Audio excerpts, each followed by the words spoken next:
지금 이 시기 관심을 기울여야 할 교통 이슈를 콕콕 짚어드립니다. 한 주간의 교통 이슈.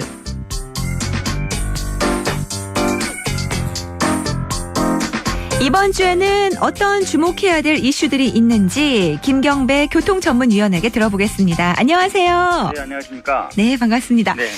모처럼 전국에 단비가 내렸는데 네. 그런데 곳곳에서 안타까운 교통사고 소식이 들리네요. 네, 맞습니다. 날씨 때문이기도 하지만 운전자의 방심도 사고의 원인이 아니었을까 싶어요. 네, 해마다 첫비와 또 첫눈 사고가 급증되고 있죠. 면허 취득 후에 처음 맞는 노면 현상도 문제가 되겠지만요. 네. 가장 심각한 것은 아무래도 그 방심과 차간거리를 유지하지 않는 등의 전방 주시 태만이 가장 큰 편이 아닐까 생각됩니다. 네. 특히 빗길 방심은 가장 큰 위험 요소가 되기 때문인데요. 그렇죠. 하지만 지난 23일은 유난히 인명사고가 많았었죠. 캐나다 현지 시간 23일 인도로 돌진한 벤 차량에 의해서 한국인 2명이 사망하고 또 중상 1명, 거기다가 또 시민권자까지 1명을 포함 10명이 숨지고 15명이 다치는 공포적인 사고가 있었죠. 네, 정말 깜짝 놀랐습니다. 네. 그 빗길에 고속도로에서도 사고가 계속 우리나라에선 이어졌었는데요. 네. 신대구 부산 고속도로에서 6중 추돌 사망 사고.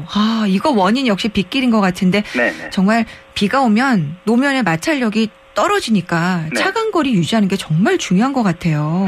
맞습니다. 빗길 신대구 부산 고속도로 6중 추돌로 1명이 숨졌고 광주 대구 고속도로에서는 3모녀가 빗길에 크게 다쳤습니다. 네. 23일 새벽 5시 20분경 김해 용산터널 부근에서 빗길에 넘어진 1톤 화물 트럭이 6중 추돌 사고 원인이 됐는데요. 네. 현장은 사고 충격이 얼마나 컸던가를 주목하는 휘어진 가드레일과 또 노면에서 빗속으로 파고든 타이어 자국까지 선명했다고 합니다. 화물차를 들이받은 운전자, 그러니까 승용차 운전자죠. 흉부 현상으로 숨지고 2명이 크게 다쳤습니다. 그리고 오전 9시 20분에도 그 광주 대구 고속도로에서 중앙분리대 충격 후 전복됐지만 다행히 뒤따르던 운전자들의 신속한 구조에 의해서 2차 사고 피해를 모면할 수 있었다고 합니다.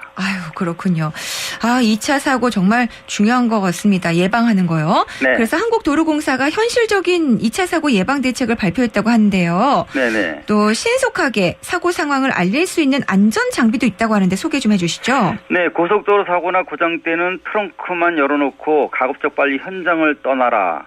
라는 이런 2차 사고를 예방할 수 있다는 현실적 대책을 마련해서 이제 발표를 했습니다. 네.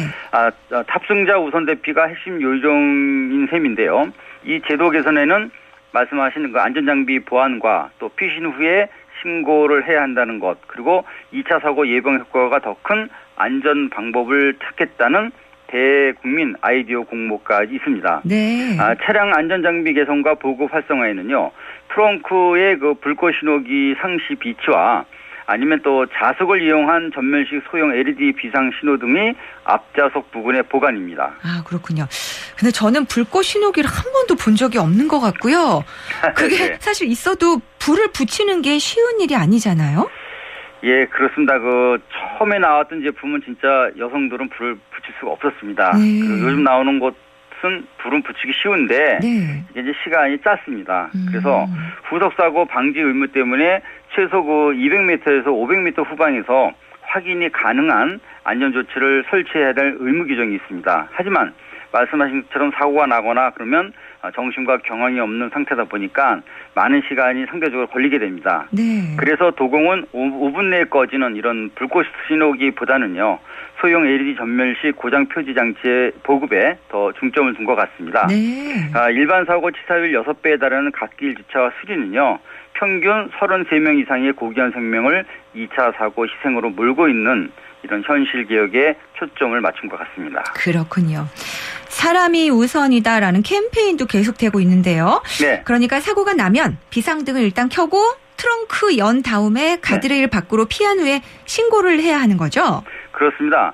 2차 추돌 원인 상당 부분은요, 전방 주시를 못한 데 있기 때문에 일단 대피한 다음 1588-2504로 신고하는 것을 원칙으로 정했습니다. 네. 그리고 가장 중요한 건 트렁크를 여는 이유인데요.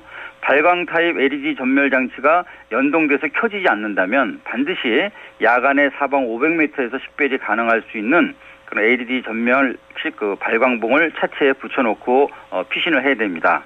왜 그러냐면 2013년 77건의 2차 사고로 44명이 사망했고요. 네. 2017년은 87명이 생명을 앗아갔기 때문입니다. 그리고 5년간의 평균 사고 유형에서도요. 갓길 7.4건에 4.8명이 사망을 했고요. 터널에서는 5.6건에 2.6명이 사망을 했습니다. 그리고 시간대로 보면요. 15시에서 18시 사이가 가장 적게 나타나고 있고요. 네. 0시부터 3시 사이의 사망 비율은 무려 12.6%로 급증되면서 7.8명꼴로 높아져서 이 시간대에 주의 운행이 필요로 됩니다. 아, 저 조심해야 되는 이유가 0시부터 3시 사이에. 아이고, 알겠습니다. 네. 오늘도 소식 잘 들었습니다. 고맙습니다. 네, 감사합니다. 지금까지 김경배 교통위원과 한 주간의 교통 이슈 전해드렸습니다.